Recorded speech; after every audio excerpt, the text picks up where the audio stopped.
aujourd'hui, s'est réunie la commission solidarité de l'Office national des anciens combattants. Celle-ci se réunit tous les mois et attribue des aides financières aux anciens combattants indigents, donc qui sont en difficulté financière. Donc cette année, nous avons instruit 861 dossiers et nous avons attribué 662 000 euros sur ces 800 et quelques dossiers, dont le tiers sur Bastia, 211 000, et ce qui veut dire que le reste est injecté dans les secteurs ruraux de l'île. Ça veut dire quoi? Ça signifie quoi? Alors, chaque ancien combattant qui est en difficulté financière peut, par l'intermédiaire d'un imprimé que nous distribuons, faire une demande d'aide financière. Celle-ci est instruite par l'ONAC et étudiée par la commission solidarité qui décide de lui attribuer un montant qui peut aller, le plafond, qui peut aller jusqu'à 800 euros. Et ça veut dire que les anciens combattants, beaucoup d'anciens combattants sont dans des situations précaires.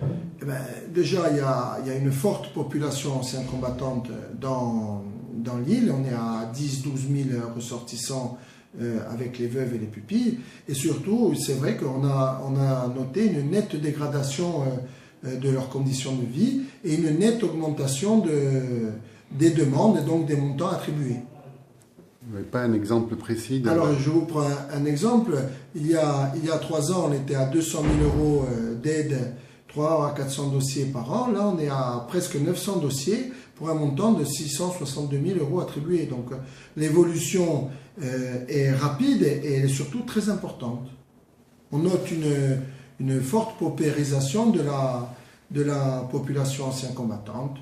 Pour cette fin d'année, il y a des aides exceptionnelles. Donc l'Office national a décidé d'attribuer 41 000 euros sur 51 dossiers à des personnes qui ont un revenu réel disponible de 200 euros. Donc on voit que de vivre actuellement avec 200 euros par mois, ça relève du défi constant. Donc nous avons attribué 800 euros de manière exceptionnelle à ces personnes-là au mois de décembre.